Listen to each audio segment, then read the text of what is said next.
Alors, pour cette vidéo, on va tenter la recette donc d'une tarte au daim. Pour cela, vous aurez besoin tout d'abord de 6 blancs d'œufs, ensuite de 200 g d'amandes moulues et de 120 g de sucre. Donc ça, c'est pour la génoise. Pour la crème, vous aurez besoin de 180 g de beurre mou, de 20 centilitres de crème liquide fluide, de 120 g de sucre et d'un sachet de sucre vanillé. Et pour la ganache, vous aurez besoin donc d'une tablette de chocolat ici à 170 g.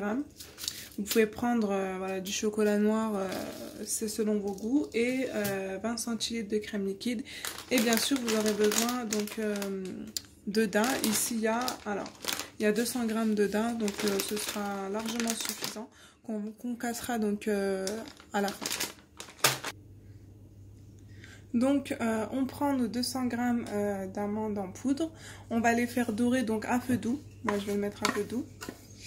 Auparavant on fait préchauffer son four à 180 degrés donc pour la génoise d'amande. Voilà.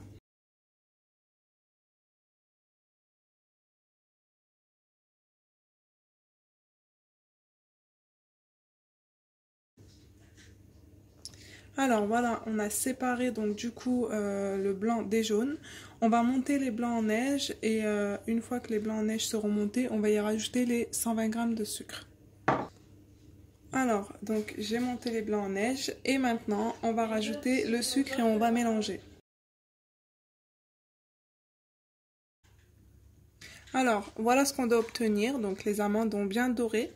On va venir incorporer ça donc délicatement pour pas casser le blanc en neige. Hop, tout doucement et petit à petit, on va pas tout mettre d'un coup. Hop, et on incorpore doucement. Voilà, comme ceci.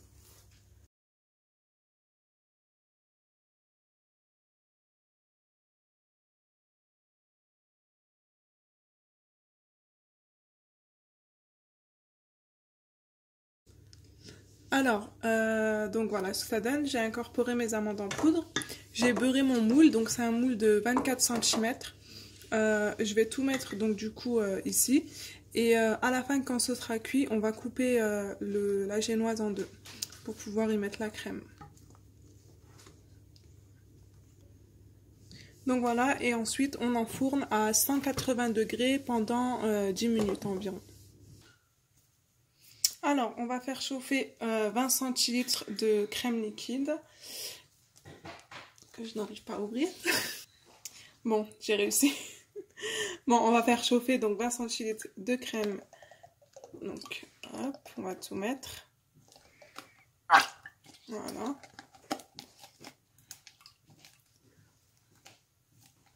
Donc, on fait chauffer, on laisse ça chauffer doucement. Alors, à feu moyen.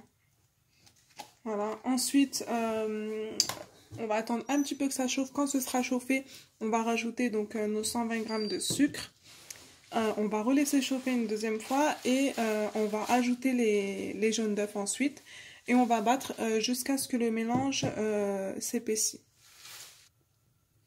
Voilà, donc j'ai laissé chauffer un peu la crème et je vais rajouter le sucre.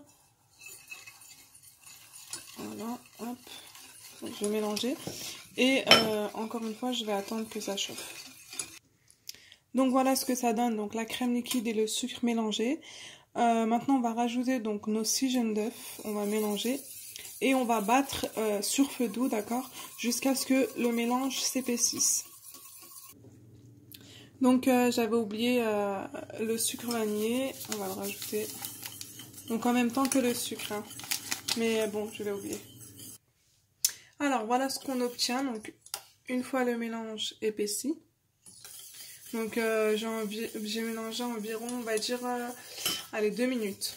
On va verser ça donc dans une assiette creuse. Et on va laisser reposer ça au frigo le temps que ça refroidisse en fait, tout simplement.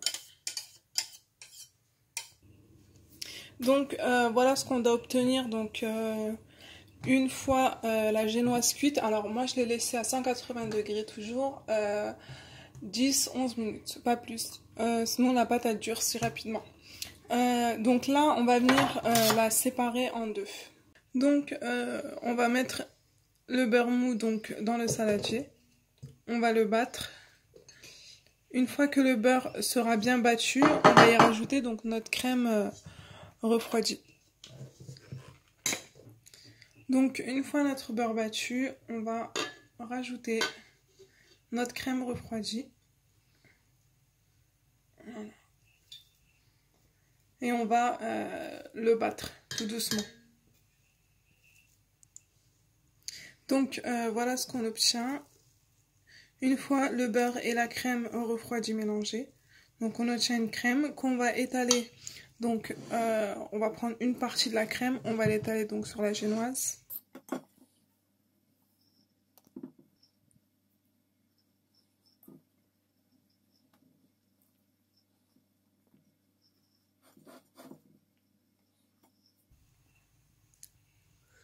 Donc voilà, j'ai mis ma crème ici, j'ai recouvert ma deuxième partie de génoise au-dessus. Et avec le reste, je vais du coup recouvrir entièrement ma génoise de crème sur les bords et au-dessus. Donc voilà ce qu'on obtient une fois qu'on a étalé notre crème. Maintenant on va verser donc de la ganache au chocolat par-dessus. Alors avant de verser, on va étaler donc du daim par-dessus. Donc on va éparpiller le daim comme ceci, mais pour l'instant on va aller faire fondre notre ganache à la casserole avec 20 centilitres de crème liquide, mais je pense que je vais mettre un peu moins parce qu'il n'y a pas besoin d'autant. Je pense 15 centilitres. Alors, du coup, donc on fait chauffer notre crème liquide sur feu doux et ensuite on va incorporer les tablettes de chocolat. Voilà. Et on va mélanger, ça va fondre petit à petit.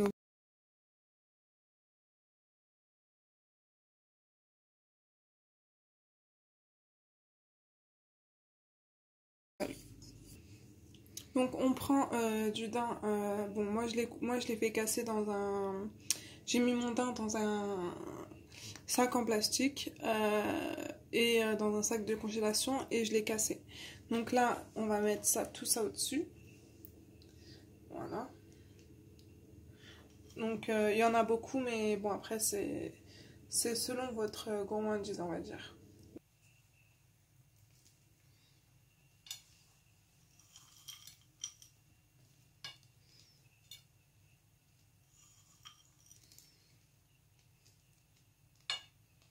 J'ai laissé d'assez... J'ai pas fait de... Je les ai pas moulinés. Hein. Je les ai cassés, histoire d'avoir de gros morceaux.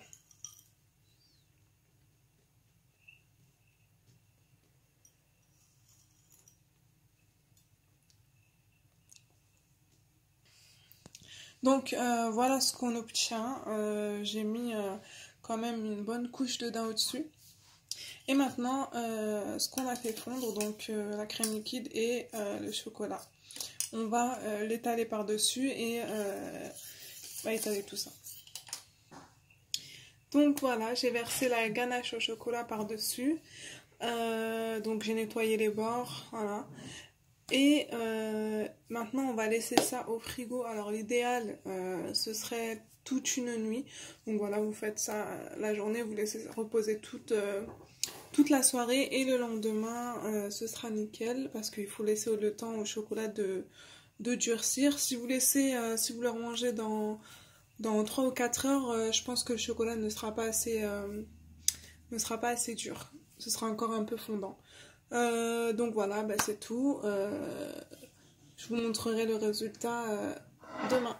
Voilà la tarte à reposer au frigo toute la nuit. Voilà ce que ça donne. Une délicieuse tarte au daim.